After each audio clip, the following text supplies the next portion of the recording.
Bienvenue dans cet espace audio dédié à la nouvelle lune en Sagittaire du 23 novembre 2022 à 23h57 temps universel, 22h57 heure de Paris. Une nouvelle lune en Sagittaire relance généralement un désir de liberté, de découverte, d'une ouverture de l'espace dans tous les cas. Espace tant intérieur qu'extérieur. C'est un moment encore plus propice que lors d'autres nouvelles lunes pour préparer nos futurs projets dans le sens de la satisfaction de nos idéaux les plus élevés.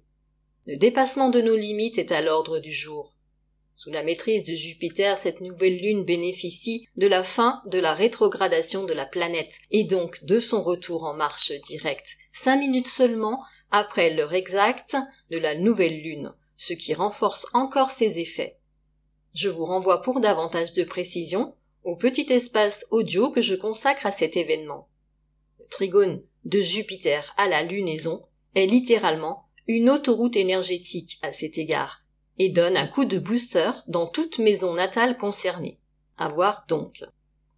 Cette nouvelle lune a lieu sur le 2e degré Sagittaire. L'image utilisée par Rudyard pour ce degré est une tempête soulevant l'écume des vagues de l'océan. Elle symbolise la mobilisation d'énergie inconsciente sous la pression de motivation supérieure. Le vent, pneuma en grec, est aussi l'esprit. Ici, le dynamisme spirituel est exacerbé, obéissant à des rythmes cosmiques dont la force est irrésistible. Une élévation de soi à un rythme intense est possible. Je place cette symbolique en relation avec la fin du cycle zodiacal jupitérien, qui commencera une nouvelle phase de 12 ans environ, le 20 décembre, lors de son entrée en Bélier, c'est-à-dire avant la prochaine et dernière nouvelle lune de l'année, qui aura lieu en Capricorne le 23 décembre. L'ascendant de cette nouvelle lune se situe sur le 1er degré de la Vierge, qui invite notre conscience à envisager les situations existentielles comme des expériences globales et à découvrir leur signification en distinguant par l'analyse et l'intuition leurs traits les plus caractéristiques.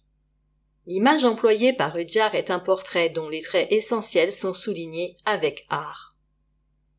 Mercure, le maître de ce signe, est également en Sagittaire, en conjonction séparante à Vénus et également en conjonction à la nouvelle lune.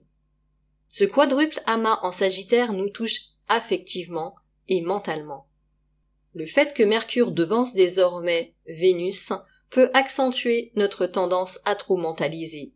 Aussi, pour en éviter les désagréments, il sera salutaire de canaliser notre esprit, éventuellement par des pratiques méditatives, et dans tous les cas, de rétablir un certain équilibre avec l'affect, en remettant en perspective nos pensées avec notre ressenti affectif profond, le plus bienveillant possible.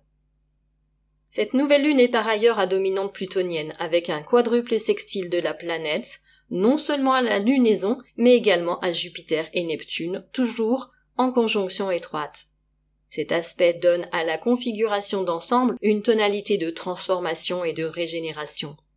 Nous pourrions être surpris de la survenue de certains événements ou de la tournure qu'ils prennent soudainement. De subites réorientations existentielles sont susceptibles d'émerger dans cette configuration.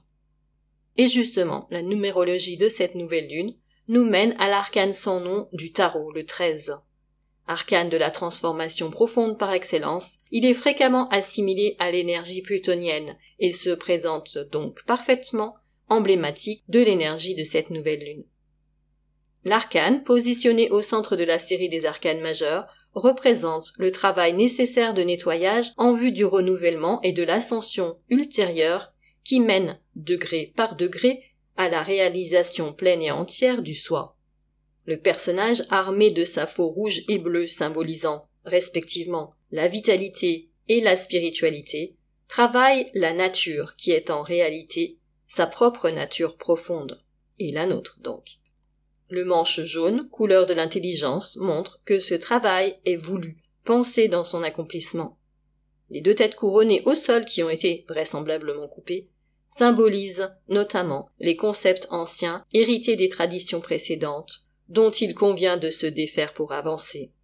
Des membres affleurent à la surface, peut-être l'émergence d'un nouveau type d'humanité.